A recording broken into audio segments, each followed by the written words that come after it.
murió antes de que nacieras, siempre serás un niño. Cicerón. Una hora con la historia, un nuevo enfoque del pasado deshaciendo mitos, con Pío Moa.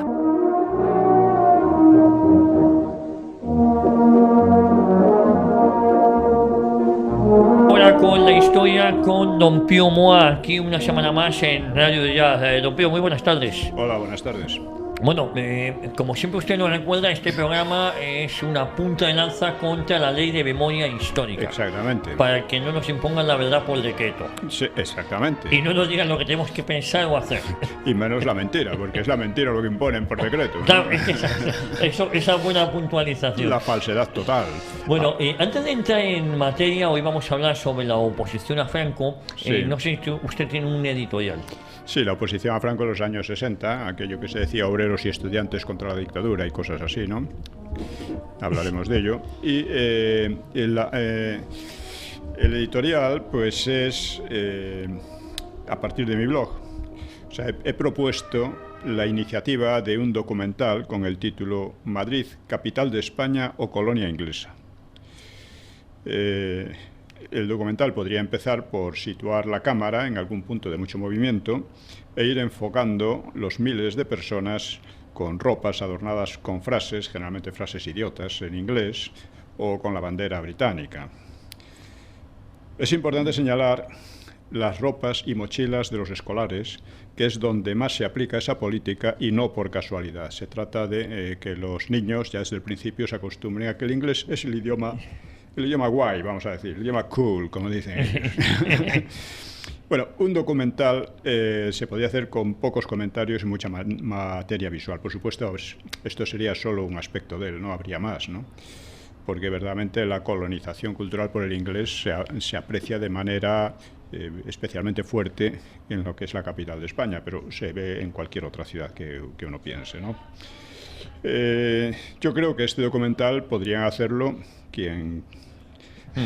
Hay gente que puede hacerlo, otra cosa es que quieran hacerlo, pero me parece muy importante porque es un tema del que nadie quiere hablar y a mí me asombra que se esté, digamos, en fin, escandalizándose mucha gente por los abusos de los separatismos con las lenguas regionales, pero no le presten la menor atención a la colonización cultural que sufrimos.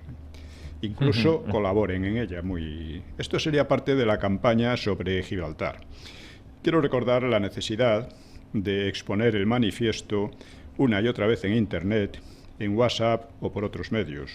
O sea, que permanezca presente durante meses y que llegue a mucha gente. Es un manifiesto que elaboramos hace un par de meses y se dirige a millones de personas, por lo que invitamos a nuestros lectores y oyentes a difundirlo por todos los medios, con enlace al blog. En mi blog lo pueden encontrar, pero hoy lo vamos a citar de nuevo, ¿no? Luego, en una segunda etapa, se pasaría a recoger firmas.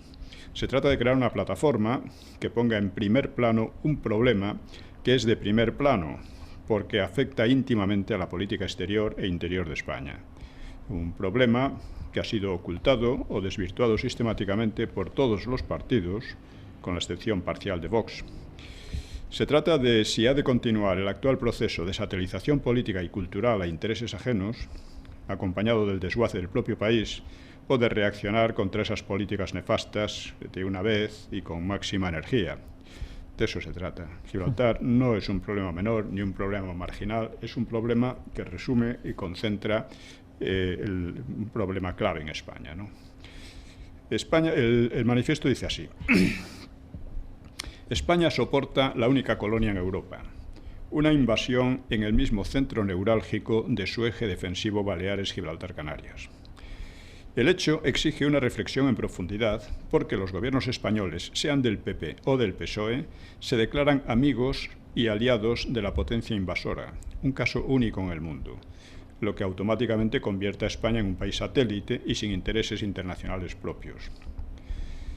Esto ocurre también con Ciudadanos y con cualquier otro partido, excepto hasta cierto punto con Vox. Esta posición, que hoy no toleran países del llamado tercer mundo, se manifiesta igualmente en intervenciones militares sucesivas bajo mando ajeno, en idioma ajeno y por intereses ajenos. Recordemos las acciones en Yugoslavia o Kosovo contra un país en proceso de disgregación por fuerzas internas y externas, y eso se hizo cuando la propia España sufre hoy precisamente fuertes tensiones disgregadoras. O recordemos las costosas intervenciones sin salida en Afganistán, un país absolutamente lejano a nuestros intereses, o en Libia, una intervención que dejó al país sumido en una guerra civil y un caos que continúa, con cientos de miles de víctimas y de huidos que han agravado las crisis inmigratorias en Europa y en la misma España, etcétera. Podríamos seguir. O pensemos en la presencia de aviones y tanques españoles amenazando y provocando por cuenta ajena a Rusia, un país con el que no tenemos ningún conflicto, como sí lo tenemos en cambio con el país que invade nuestro territorio y que es la segunda potencia de la OTAN en estrechísima vinculación con la primera, o sea, Inglaterra. O sea, con Inglaterra tenemos un conflicto muy grave y permanente, con Rusia no tenemos ninguno, pero los ingleses deciden, y los sureños, pero en gran parte los ingleses, deciden que Rusia hay que amenazarla y hay que aislarla. Cosa que a nosotros ni nos va ni nos viene. Nosotros no tenemos, ni somos aliados, ni somos amigos, ni somos enemigos de Rusia. Simplemente tenemos que mantener unas relaciones de respeto y cordialidad, pero y de no injerencia. Eso es. Bueno, debe recordarse que en los años 60 España obtuvo en la ONU una gran victoria política sobre Inglaterra. Esto siempre se olvida. Entonces se reconoció la obligatoriedad de devolver Gibraltar a España. Claro, dada la arrogante negativa de los invasores a cumplir la resolución, el gobierno español cerró la frontera con la colonia, aislándola y convirtiéndola en una ruina económica con un coste político y moral añadido y creciente para los ocupantes.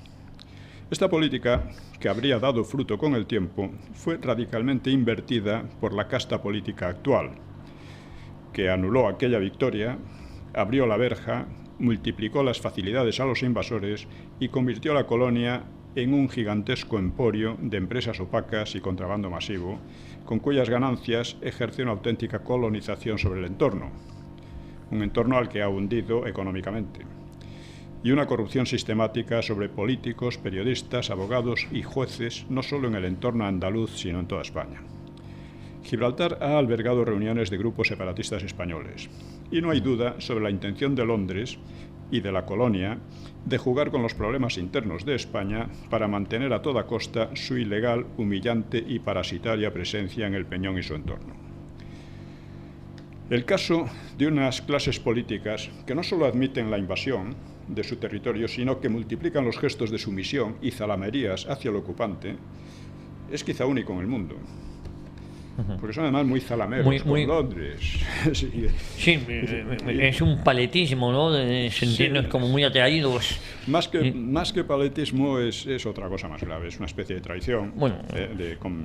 Coincido. Y no se entiende esta traición, esta actitud, sin otros rasgos que son también únicos en el mundo de esos partidos y de esos gobiernos. Porque ninguna otra nación tolera gobiernos que, en lugar de hacer frente a los separatismos disgregadores, los ha alimentado, financiado y promovido durante décadas hasta volverlos extremadamente peligrosos, que ha vaciado de Estado dos regiones y ha creado una situación de golpe de Estado permanente desde una de ellas de Cataluña, cuyas autoridades se declaran en abierta rebeldía contra el resto del país. Esos gobiernos, sean de derecha o de izquierda, han incumplido 1000 veces los puntos más elementales de la Constitución, que garantiza la unidad nacional, y de la democracia, amparando toda clase de ilegalidades, acosos y propagandas contra quienes les resisten, sea en Cataluña, en Vascongadas, en Galicia, etcétera, y sea con PSOE, con PP o con los separatistas mismos, ¿no? Unos gobiernos que, declarándose demócratas, han propiciado leyes totalitarias de estilo comunista, como la de memoria histórica, u ofensivas contra la igualdad de derechos de las personas, como las leyes de género. Gobiernos que vienen entregando ilegalmente la soberanía española a una burocracia no representativa con sede en Bruselas. Así que no estamos, por tanto, ante un asunto menor, pues Gibraltar se conecta estrechamente con todos los demás problemas de fondo creados por la actual casta política y que no cesan de agravarse. El problema de Gibraltar no tiene solución militar, pero tampoco la necesita. Es indudable que España tiene todas las bazas, sean económicas, políticas, morales o internacionales. Esas bazas las han utilizado los gobiernos del PP y del PSOE contra los intereses españoles y a favor de los ocupantes, procurando al mismo tiempo que la intolerable y escandalosa situación quede en la ignorancia para la mayoría de la gente o sea considerado por ella como un asunto de poca enjundia, un asunto marginal. Gibraltar ilustra la abyección y miseria moral, intelectual y política de una casta de la que el país debe deshacerse. Debe deshacerse necesariamente y cuanto antes. Y denunciar la cuestión en sus verdaderos términos y alcances y proyecciones, combatir el oscurantismo deliberado hacia la misma, su ocultación a los españoles, es el primer paso al respecto.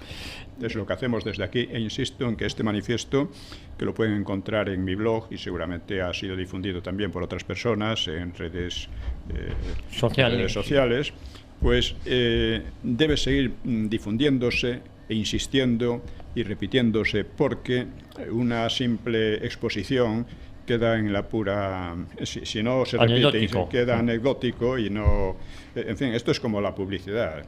Hay que insistir mucho hasta que la gente lo vea, lo incorpore mentalmente, porque si no queda como una cosa, bueno, testimonial. Bueno, recordad, www.piomoa.es es su blog donde está recogido este manifiesto. Que hay una cosa curiosa, que es que se pretende como normalizar la situación de Gibraltar con la gravedad que esto tiene. Sí. Y intentos como la doble soberanía, tonterías absurdas, ¿no? La soberanía o es o no es, no es doble. No es una cosoberanía. Un territorio que es nuestro, ¿no? Exactamente. ¿no?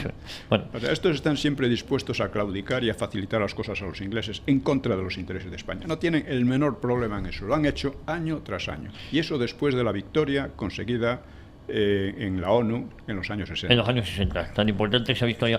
Cuando García Margallo nos hablaba de la cosoberanía y nos lo vendían encima como un acto de valentía, cuando lo venden así. Como un acto de valentía. Margallo es una de las personas más nefastas que ha pasado por Era el tipo que decía que España tiene que entregar grandes toneladas de soberanía a Europa, lo que él llama Europa. Lo que ellos llaman Europa. Y paletadas de soberanía, sí, efectivamente. Grandes toneladas de soberanía. Oye, ¿quién es usted para decir una cosa así? Es que la soberanía española es como una finca suya particular que usted la puede regalar o lo que sea. Bueno, esta es la mentalidad de esta gentuza. Por eso insisto en que es necesario desplazarlos y echarlos del poder y, a ser posible, a muchos de ellos impedirles que ejerzan ya labores políticas, porque es algo intolerable y sin embargo se está tolerando como algo normal. No es normal. Don Pío, nos metemos en materia, si le parece, en una hora con la historia, hablando de la oposición a Franco en los años 60. ¿Por qué es tan importante esta oposición a Franco o ese bombo que se le dio precisamente en los años 60? Vamos a ver, es un capítulo del libro Los mitos del franquismo. Es un mito, es el capítulo 21 y se titula Obreros y estudiantes contra la dictadura, que era una consigna del Partido Comunista. Ellos están siempre contra la dictadura, que no sea la suya. Claro. Contra la dictadura, que no sea la suya. Claro. Bueno, hemos hablado del enorme impulso económico de los años 60 al 75, que vino acompañado de movimientos subversivos, particularmente juveniles, contra el régimen. Nunca llegaron a amenazarlo, en serio, ¿no? Pero contribuyeron a dar un tinte peculiar a la época y pueden encuadrarse hasta cierto punto en la oleada de movilizaciones de protesta que ocurrían por toda Europa occidental y en USA en el mismo periodo. Fue un periodo de grandes agitaciones juveniles por todas partes contra la democracia de Occidente, contra los regímenes occidentales, ¿no? En parte eran, digamos, financiados por el KGB, por la Unión Soviética, y en parte eran espontáneos, ¿no? Bueno, la Segunda Guerra Mundial había significado, entre otras cosas, el fin de la hegemonía europea, tanto en la alta cultura como en la cultura popular. Los centros de estas culturas pasaron a USA, ¿no? Allí ha solido calificarse como, en USA, se ha llamado la Gran Generación, a la que derrotó a Japón y contribuyó a la victoria sobre Alemania, y que después tuteló la democracia liberal en el oeste de Europa, protegiéndola del comunismo. Fue una generación con cierto impulso épico y ético que se apoyaba en los valores tradicionales del esfuerzo, la responsabilidad y la familia. En Europa Occidental la reconstrucción se hizo también bajo unos valores semejantes, aunque no en el ambiente triunfal de USA, sino con la sensación algo sombría de decadencia y de malestar moral que en Alemania y los países que habían sido ocupados por ella durante la guerra, pues claro, la colaboración con los nazis había sido mucho más grande que la resistencia a ellos, ¿no? Aunque luego se crearan mitos al respecto, ¿no? Así que no podía hablarse allí de una gran generación, pese a que la reconstrucción material fue muy exitosa, la reconstrucción económica.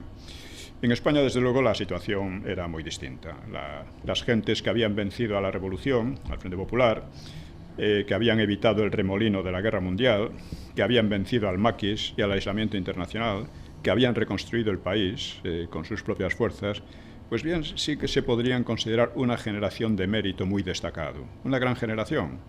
Pero no se hacía hincapié en ello, sino más bien en el olvido de una guerra fratricida, eso desde el propio franquismo, lo cual, en mi opinión, fue un error.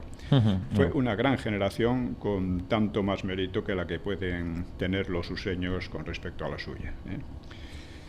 Pero quizás fue un error ese intento de olvidar lo pasado y no recordar por qué se había llegado a esa situación. Claro, porque al final se pierde y eso facilita, por ejemplo, toda la demagogia actual que habla solo de las víctimas de un lado, habla solo de las víctimas. Oiga, allí se luchaba por unas cosas completamente contrarias a las de otros.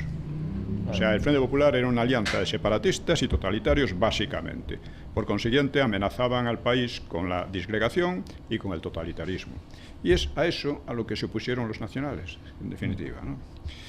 Bueno, a finales de los años 50, y más acentuadamente en los 60, pues el ambiente social en medios juveniles pues cambió bastante.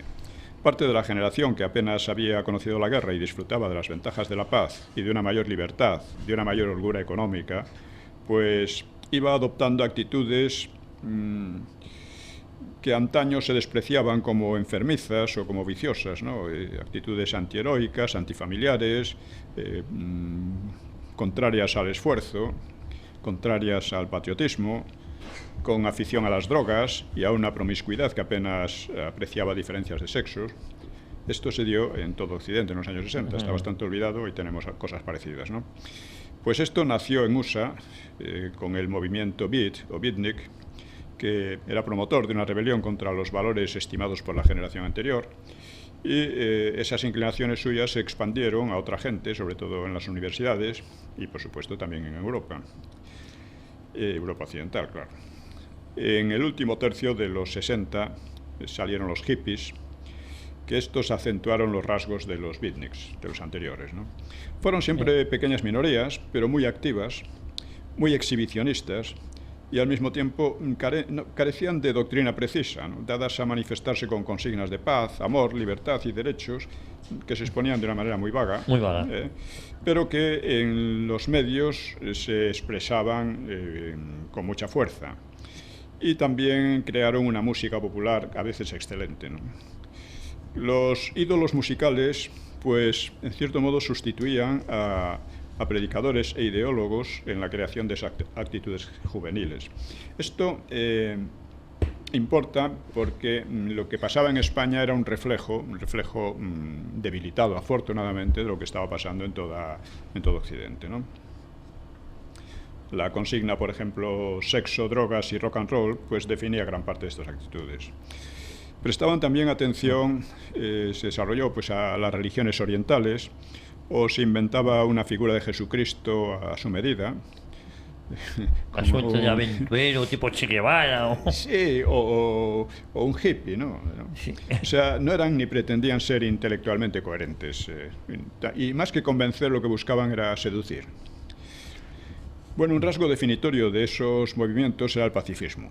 A sus seguidores, pues la historia, en primer lugar la historia occidental, se les presentaba como un largo relato de desmanes, de conflictos sangrientos, de opresión sexual y económica, de brutalidades absurdas, por lo cual solo merecería desprecio y olvido. Esto es importante porque en España pasaba algo parecido desde el 98, ¿no? O sea que la propia historia de España era despreciada, ¿no? Pero esto pasaba en Occidente, ¿no? En todo esto, pues recordaban a los marxistas y a los anarquistas, salvo en que no predicaban la violencia ni sostenían una teoría de algún tipo. Simplemente despreciaban el pasado y ese desprecio coexistía con una valoración desmedida de sí mismos, como personas capaces de instaurar la paz y vivir en feliz armonía, sin el espíritu de competencia propia del detestado sistema capitalista, ¿no? Bueno, pues en plena Guerra Fría y bajo amenaza nuclear, pues exigían el desarme no de los países comunistas, donde no tenían ninguna oportunidad, sino de los países occidentales, y contra los cuales orientaban siempre su protesta, ¿no? Obviamente los servicios secretos soviéticos pues explotaron e infiltraron aquellos movimientos, pero sería erróneo reducirlos a una invención o a un manejo de Moscú, porque arraigaban claramente en las condiciones de vida occidentales y recordaban la crisis moral de los años 20. También hemos hablado en alguna sesión sobre los años 20 y la crisis moral que se abrió a partir de la Primera Guerra Mundial, ¿no? Sus críticos pues los acusaban de nihilistas, de socavar los valores de la convivencia civilizada, con la conciencia alterada por las drogas, de criaturas caprichosas e irresponsables, que además mimadas por la sociedad opulenta que no habían construido ellos y a la que parasitaban. Esto es lo que decían los críticos, no sin algunas razones, ¿no? Bueno, pues algunas de estas corrientes más politizadas tomaron impulso combinando a Marx y a Freud. Esto lo orientaban intelectuales como los de la Escuela de Frankfurt, que en parte de origen alemán y se trasladó a USA, pues autores como Erich Fromm o Herbert Marcuse y muchos más, Habermas, etc., ¿no? Estos promovían, entre otras cosas, una revolución sexual que supuestamente dinamitaría a lo que llamaban la alienada sociedad burguesa y haría a la gente más libre y más feliz. Criticaban a la Unión Soviética, pero mucho más al capitalismo. Buscaban un nuevo sujeto revolucionario en las universidades, porque el sujeto revolucionario típico del marxismo era la clase obrera, el proletariado, pero daba la impresión de que el proletariado se había integrado ya en la sociedad de consumo, en la sociedad de bienestar de la época, ¿no? Así que, de hecho, eran proclives a la Unión Soviética, con lemas como «antes rojo que muerto». Esto era muy significativo. La opinión useña, muy mayoritaria, detestaba el comunismo, y en Europa occidental también, pero en mucha menor medida, porque existían amplias bolsas de opinión prosoviéticas. Esto resulta extraño, porque precisamente los europeos tenían bien a la vista el telón de acero, era una frontera erizada de puestos de vigilancia, de alambradas y de guardias armados, que cortaba en dos el continente europeo, ¿no? Esta realidad, sobre todo en Berlín, era evidentísimo, ¿no? Bueno, pues esta realidad, que era más demostrativa que cualquier discurso, pues, ya digo, se manifestó sobre todo en el Muro de Berlín. Este se erigió en 1961 por lo que se llamaba la Alemania democrática, es decir, comunista, para impedir la huida de los berlineses. Yo me acuerdo en los años 80, bien avanzados los años 80, una vez que vino aquí un representante, un presidente o algo así de Alemania Oriental, Alemania comunista, y los medios lo presentaban como de la Alemania democrática y con mucha simpatía. Increíble. Claro. Aquí a Honecker, creo que era... Erich Honecker era, sí. Pues le hicieron doctor honoris causa por la Universidad Complutense. O sea, es alucinante, ¿no? Estos son los demócratas que tenemos, ¿eh? Bueno. Entonces,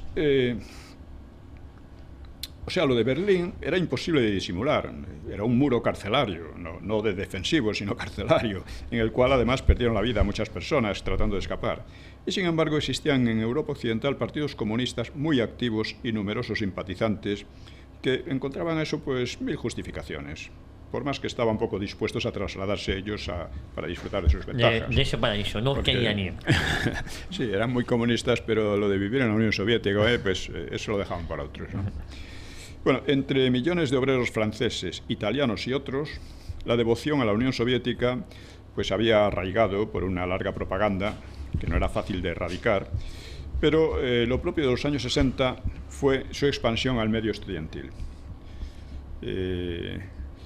porque los obreros cada vez, como digo, se sentían más integrados en el sistema, en la sociedad de consumo, como se le llamaba, ¿no? Bueno, las razones de esta fascinación por el totalitarismo son muy varias. Por una parte, había repugnancia por ciertos modos de vida, porque la abundancia de bienes de consumo no produce una satisfacción ilimitada y permanente, y llega a causar sensación de hartazgo y de sinsentido. Esto es verdad. Coherencia también, había una coherencia aparente en las doctrinas que denunciaban la democracia burguesa como una falsedad que encubría una dictadura de los grandes poderes económicos, una creencia en que el gran experimento marxista de la Unión Soviética, China y demás, pues que a pesar de todo habría una vida de liberación humana, y creaba una ilusión de que sus sangrientos fallos pues se corregirían, que se ha demostrado todo lo contrario. Había también un despecho en Europa por un antiamericanismo, ¿no? Por la hegemonía useña sobre Europa. Europa Occidental pasó a ser un conjunto de países tutelados, literalmente, casi protectorado, ¿no? de USA, ¿no? También resurgieron los utopismos anarquistas en las universidades. También pesaba, hay que decirlo, la inercia de la alianza soviético-democrática durante la Segunda Guerra Mundial, que había permitido vencer a los nazis y que después se había quebrado esta alianza, y muchos querían que continuase y acusaban a USA de no continuarlo, sino de haber convertido a la Unión Soviética en un enemigo radical, ¿no?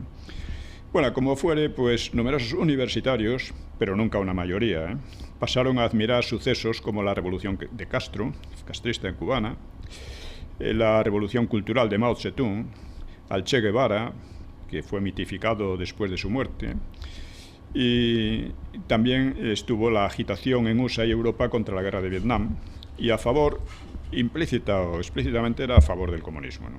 Eso marcó los años 60 y principios de los 70. Este ambiente creado en medios juveniles.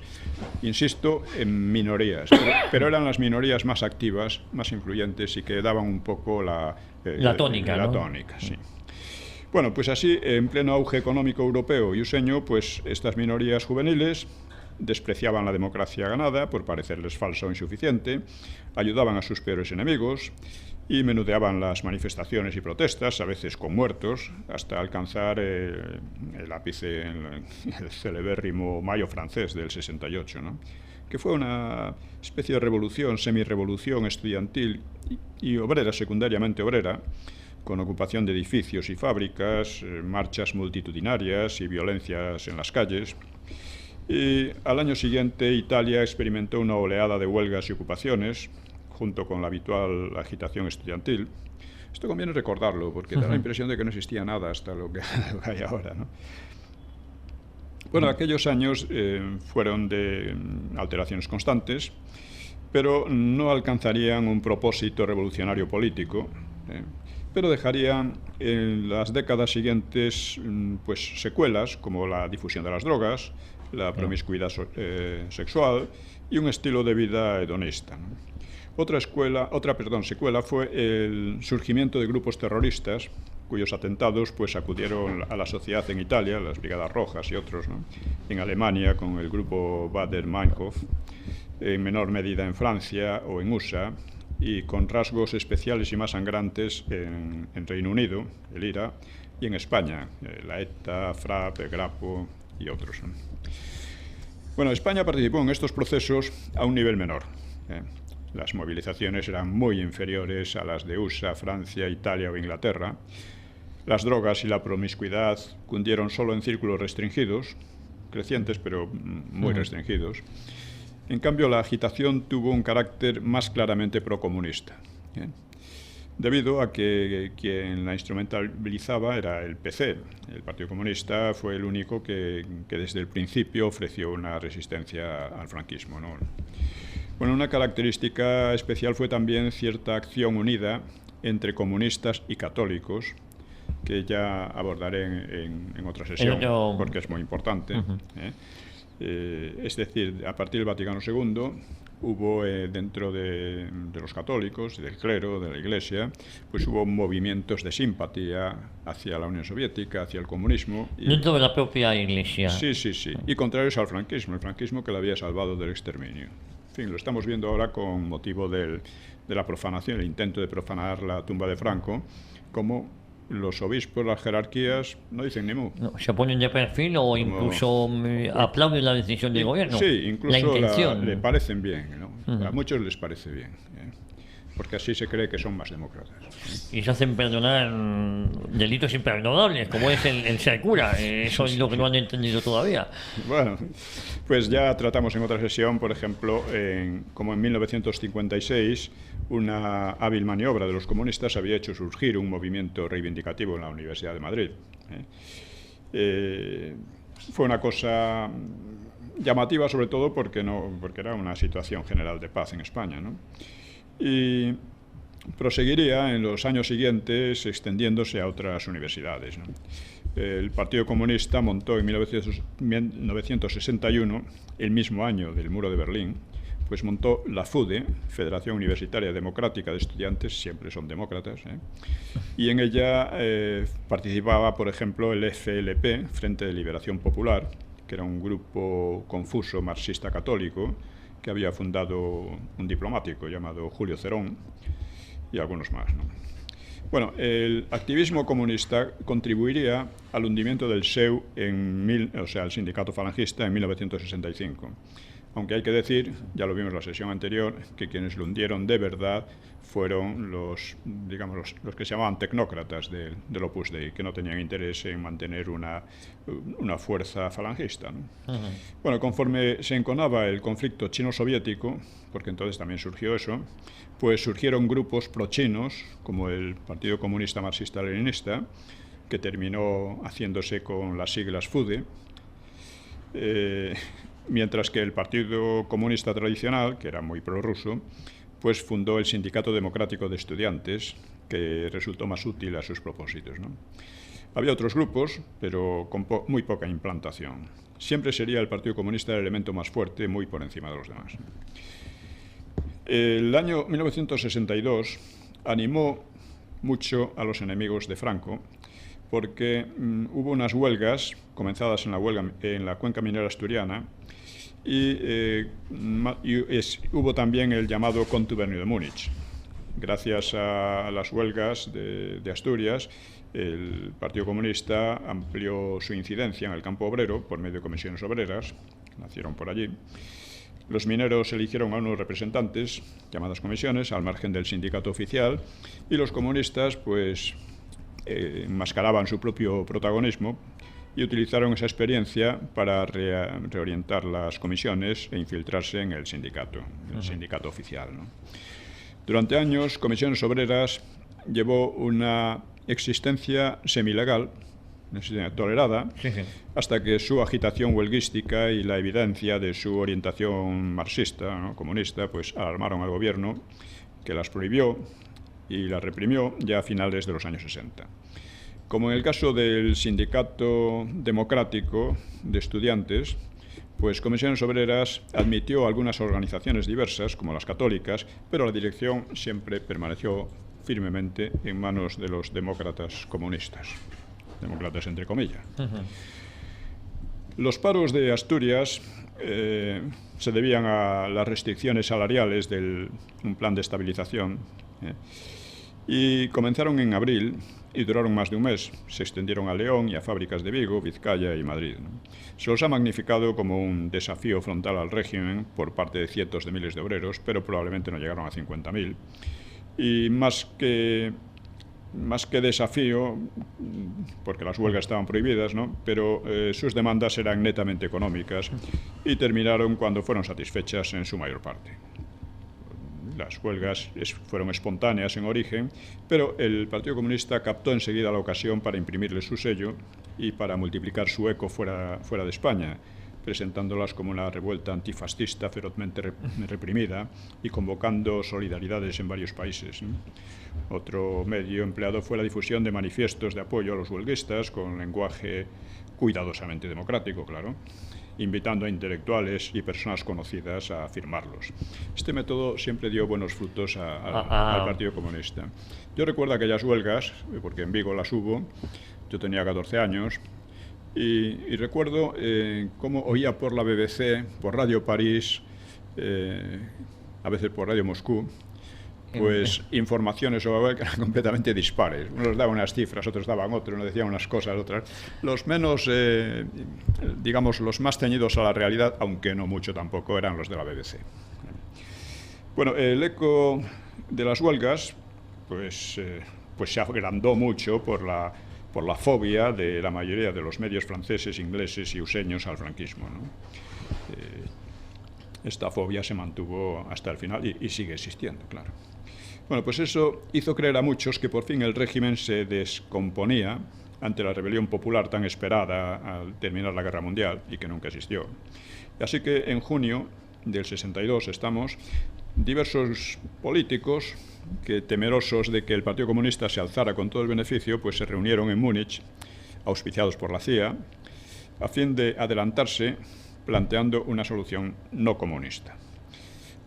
Oficialmente se presentaban como el cuarto Congreso del Movimiento Europeo, unos 118 personajes de ideología variada, excluido el PC, pues republicanos, socialistas, separatistas vascos y catalanes, socialdemócratas, monárquicos e independientes, ¿no? Destacaba, por ejemplo, el líder del PSOE, también masón, Rodolfo Llopis, Joaquín Satrústegui, Gil Robles, Dionisio Ridruejo, Íñigo Cabero, Fernando Álvarez de Miranda, Jaime Miralles, en fin, y presididos por un intelectual autoexiliado, Salvador de Madariaga. Bueno, pues unos meses antes el régimen había cometido el error de pedir el ingreso en la Comunidad Económica Europea o Mercado Común, antecesora de la Unión Europea. Algunos gobiernos eran favorables a la petición española, pero finalmente fue rechazada argumentando que España no era una democracia. Mientras se discutía el caso, los de Múnich boicotearon la demanda española porque, decían, la integración, ya en forma de adhesión, ya de asociación de todos los países de Europa, exige de cada uno de ellos instituciones democráticas.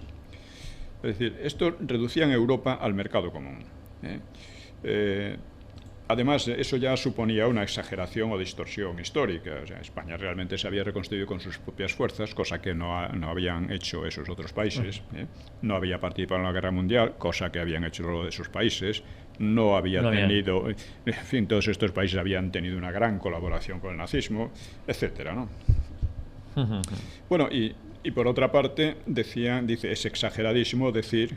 Hablaban de su firme convencimiento de que la inmensa mayoría de los españoles desean una evolución lo más rápida posible en el sentido que ellos deseaban. O sea, eso no existía en absoluto, eran puras ilusiones, ¿no? Bueno, pues al clausurar el encuentro, Madariaga dictaminó, muy grandilocuente, dice, hoy ha terminado la guerra civil, como si los asistentes representasen a la sociedad española y la guerra hubiera continuado después de 1939. Todos ellos habían hecho una oposición insignificante al franquismo. Carecían de arraigo en el país, cosa que en cambio sí tenía, aunque débil, pues el Partido Comunista. Bueno, el Congreso, aparte muchos de estos personajes, pues procedían directamente del franquismo, pero pensaban que aquello no tenía futuro y que tenían que labrarse otro futuro. Ir cambiando de aire, claro. ¿no? Bueno, el Congreso trataba de recurrir a los países del mercado común para que cerrasen el paso a España y presionasen contra el régimen. Otra idea que era poco realista, porque para entonces ya muy pocos gobiernos estaban por la labor del aislamiento, ¿no?, que ya había fracasado bastantes años antes, ¿no?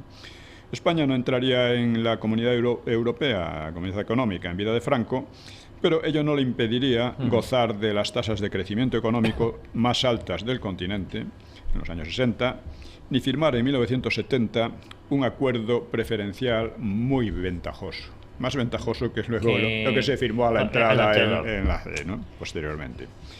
Bueno, la reunión de Múnich, hoy conocidos solo por los especialistas, casi nadie se acuerda de ello, pues ha sido mitificada como un suceso trascendental. Yo asistí a un congreso de estos universitarios en que se hablaba de esto soltando unas tonterías enormes, ¿no? Bueno, pues han querido ver en él a lo que llamaban la Tercera España. que según ellos organizó la transición. En realidad, habría pasado sin pena ni gloria, solo que el gobierno pues, le dio una relevancia excesiva, calificándolo de contubernio, y organizó una campaña de prensa y de protestas en la calle, ¿no?, en España, ¿no? La razón de esta respuesta, que fue bastante exagerada, era por una parte el enfado por la interferencia de los congresistas en la petición española a la Comunidad Económica Europea, pero más aún por la memoria de otro contubernio, que era el Pacto de San Sebastián de 1930, que había traído la República contra una monarquía que estaba ya estragada por una crisis moral muy profunda, ¿no? Bueno, pues el gobierno mostró el mayor interés en demostrar que aquí no se produciría un estrago semejante y que mantendría su firmeza ante cualquier presión. El Pacto de San Sebastián fue el que trajo la República.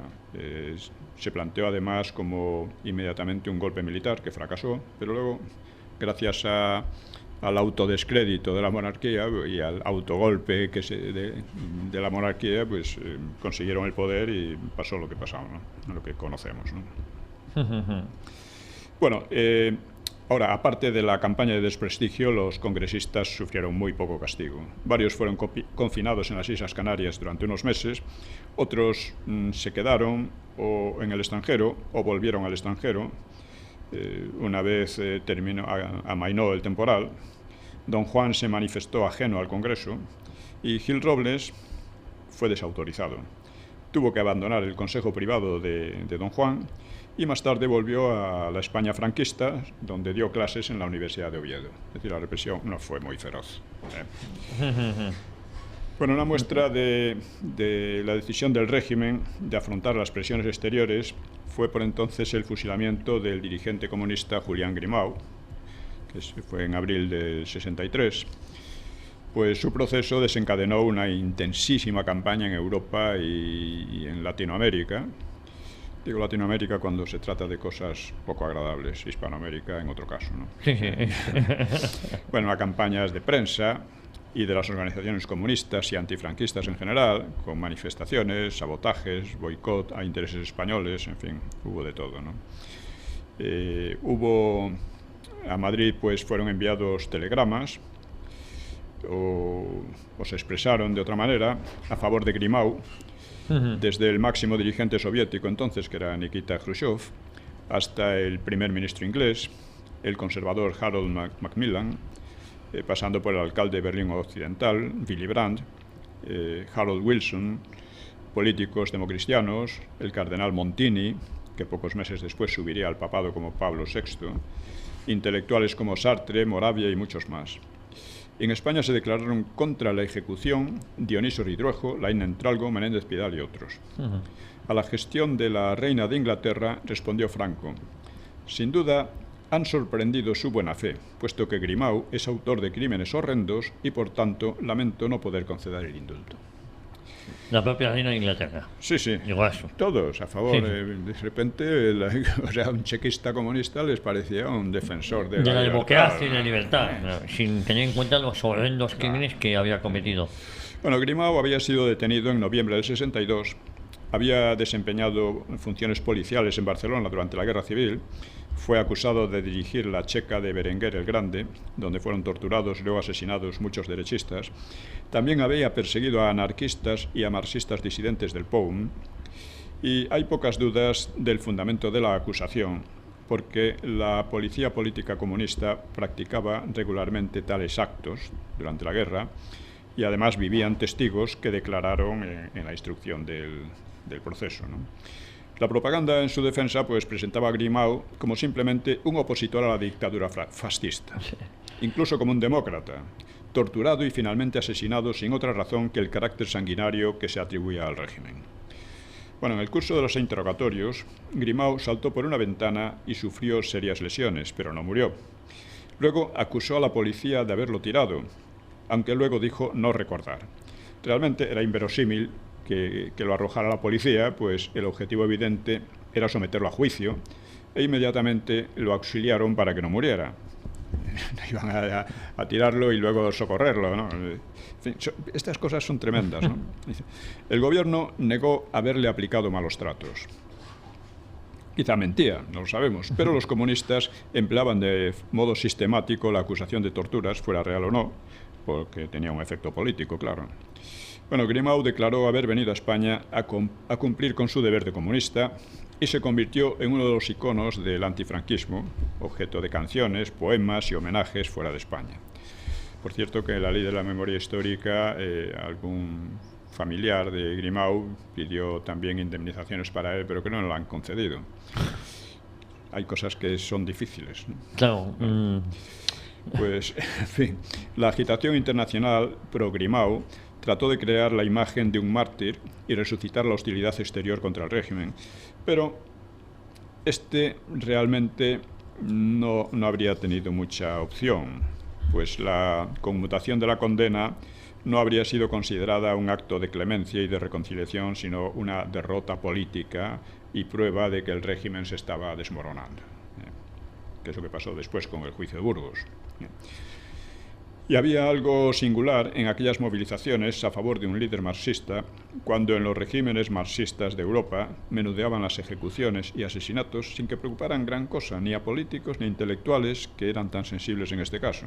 O sea, por ejemplo, Jorge Semprún y otros excomunistas más tarde levantaron sospechas sobre Carrillo porque le parecía extraño que Carrillo hubiera enviado a España a un personaje expuesto a la pena de muerte por sus actividades en la guerra. E incluso estos acusadores de Carrillo pues sugerían que la intención era convertirlo en un mártir políticamente explotable, ¿no? O sea, eso como fuere, no lo sabemos, pues hubo una intensa explotación política del proceso y de la ejecución que no reveló la debilidad del régimen, del gobierno y del régimen que ellos esperaban. 6 años más tarde se declararían prescritas las responsabilidades por la guerra civil, de modo que el propio Carrillo ya no podría ser procesado por Paracuellos, aunque sí por actos posteriores, ¿no? Posteriores a la guerra. Bueno, pues pocos meses después, en agosto, fueron ejecutados 2 anarquistas por haber hecho explotar en Madrid unas bombas que causaron heridas graves a numerosas personas. Y en este caso no hubo movilizaciones internacionales comparables ni de lejos a las del caso Grimau, porque claro, el aparato de propaganda comunista era muchísimo más fuerte, ¿no? Mucho más tarde se ha dicho que los autores de los atentados habían sido otros, pero hay que recordar que una táctica muy usada por los anarquistas ha sido negar la autoría de sus asesinatos, atribuyéndolos incluso a la policía, cosa que también haría ETA con una de sus matanzas más sangrientas, la de la calle del Correo, ¿no? Dijo que no habían sido ellos, que había sido la propia policía, ¿no? Bueno, ¿cómo vamos de tiempo? Nos quedan justo 12 minutos. 12 minutos, bien. Bueno, el auge relativo de las huelgas y de las protestas universitarias pues dio lugar a lemas como obreros y estudiantes contra la dictadura, atribuyendo a los dos colectivos una predominante opinión antifranquista, que era absolutamente exagerada, ¿no? Ni los estudiantes ni los obreros, en su gran mayoría, eran contrarios a Franco, ¿no? Los grupos políticos eran en su gran mayoría comunistas, prorrusos o prochinos, descollando sobre todo los prorrusos sobre los demás, era sobre todo el Partido Comunista, ¿no? de Carrillo, ¿no? En fecha tan avanzada como 1969, puedo dar el dato, el Partido Comunista contaba con unos 120 militantes entre los 40.000 alumnos de la Universidad Complutense de Madrid. O sea, eran muy minoritarios, ¿no? La agitación, en cambio, era casi constante, pero solo de vez en cuando arrastraba a una masa de alguna importancia, ¿no? A alguna huelga o manifestación. Algunos años pasaban sin protestas o alternaban unas universidades y otras. La más inquieta era la de Madrid, o sea, la Complutense, a cierta distancia la de Barcelona, bastante más atrás las de Sevilla, Santiago o Bilbao. Rara vez las manifestaciones superaban los 2 o 3 centenares de estudiantes. Solían empezar con asambleas reivindicativas, de allí salían grupos a tirar piedras a la policía y había otros grupos más numerosos que se dedicaban a contemplar el espectáculo, ¿no? desde más lejos, ¿no? La mayor concentración de estas pues se produjo en 1968, el año del Mayo francés, ¿no? Con un recital del cantante de protesta Raimon en la en la Facultad de Ciencias Económicas de Madrid. Pues asistieron allí unos 3.000 a 4.000 estudiantes de los 40.000 de la universidad, más una representación de comisiones obreras juveniles, y el acto transcurrió entre banderas rojas, pancartas, retratos de Che Guevara y de Ho Chi Minh. Se corearon repetidamente consignas como obreros y estudiantes contra la dictadura, Franco asesino, Franco no, socialismo sí, la solución la revolución, democracia sí, dictadura no.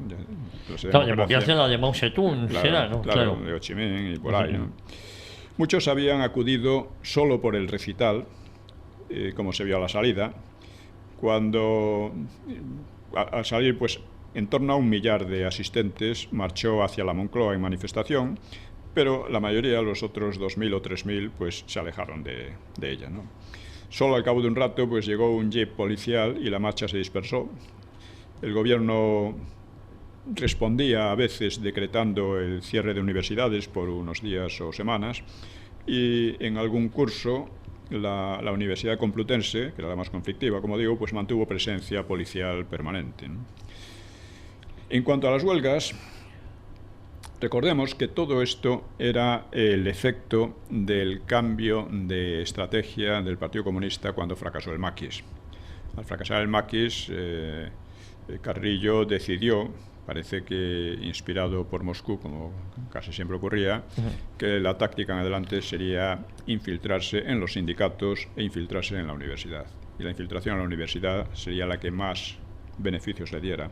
Hasta hoy mismo, aunque los beneficios los ha recogido el PSOE, ¿no? Bueno, pues las huelgas, el Partido Comunista estaba detrás de ellas en nombre de Comisiones Obreras, que se presentaba como una asociación no política en ese sentido, ¿no? Y lo que hacía era añadir coletillas políticas a las demandas salariales. En algunos casos llegaron a generalizarse huelgas en algunas ciudades, como en Granada en 1970, hubo 3 muertos en el enfrentamiento con la policía. En Ferrol hubo 2 muertos en 1972. En Vigo también hubo, sin víctimas mortales, hubo unas huelgas muy importantes. En Pamplona en el 73, también sin víctimas. Pero los datos de huelguistas y jornadas perdidas, según Estadísticas Históricas de España, un libro, lo he tratado cuando hablábamos del milagro español y de la reconstrucción después de la guerra, pues esto permite hacerse una idea más clara. En 1966 se perdieron 184.000 jornadas, involucrando a 37.000 trabajadores. En 1970, 1,1 millón o sea, 1.100.000 jornadas y casi medio millón de trabajadores. En 1972 bajaron a 386.000 jornadas y 277.000 obreros. En 1975, último año de Franco, llegaron a 1.800.000 horas perdidas y 647.000 trabajadores. Estas cifras revelan, pues, unos altibajos pronunciados de unos años a otros, con tendencia general al aumento. Nos planteamos si eran cifras muy altas. Seguramente las de Francia, Italia o Inglaterra las superaban enormemente. Y al llegar la democracia, las huelgas se dispararon. Se multiplicaron hasta por 10 en 1979 las cifras máximas anteriores de la época franquista. Y otros muchos años por 5 y por 6. Solo bajaron a cifras comparables en la década de los 90. Ocasionalmente se producían también muertos en las manifestaciones derivadas de huelgas, como ocurría también en otros países. La conclusión es que los movimientos huelguísticos y los disturbios estudiantiles distaron mucho de amenazar seriamente al régimen. En la mayoría de los casos, los huelguistas no se oponían al franquismo, sino que simplemente exigían tales o cuales mejoras prácticas, aunque los partidos activistas pues procuraban politizarlas, lógicamente, ¿no? Otra muestra de la realidad fue el magno éxito obtenido por los partidos antifranquistas en reclutar adherentes entre la inmigración a países europeos. Es decir, el magno éxito fue prácticamente nulo, fue escasísimo. y eso que allí disponían de plena libertad para la propaganda y la agitación entre ellos. Trabajadores que emigraban pues por conseguir mejores salarios, ¿no? Pero que no se politizaron contra el régimen, en su inmensa mayoría, ¿no? Bueno, dentro de estos límites, los datos revelan una subversión creciente, una subversión cada vez más radicalizada. Es curioso, cuanto más liberalizaba el franquismo, más se radicalizaba la oposición. Y para hacerles frente, el gobierno creó en 1963 el Tribunal de Orden Público, que duró 13 años largos, hasta 1977. Bueno, pues un magistrado comunista, Juan José del Águila, escribió en 2001 un libro impresionista sobre dicho tribunal. Según este, su represión había afectado directa o indirectamente, no sabemos qué significa ese indirectamente, ¿no? A lo mejor se refiere a las familias, no sé.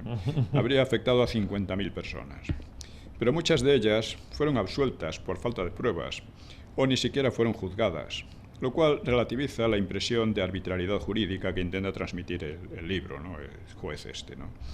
Los condenados reales no pasaron de 9.000, o sea, menos de 700 al año, una cantidad muy escasa para un país de 35 millones de habitantes que se suponía en rebeldía abierta o latente, ¿no? Hubo en total 11.261 procesados con 10.146 años de prisión impuestos, es decir, menos de un año por persona. Y tampoco esto suena a dureza despiadada, aunque del Águila sugiere un padecimiento colectivo de las víctimas. Siempre emplean estas retóricas, ¿no? Sí, sí.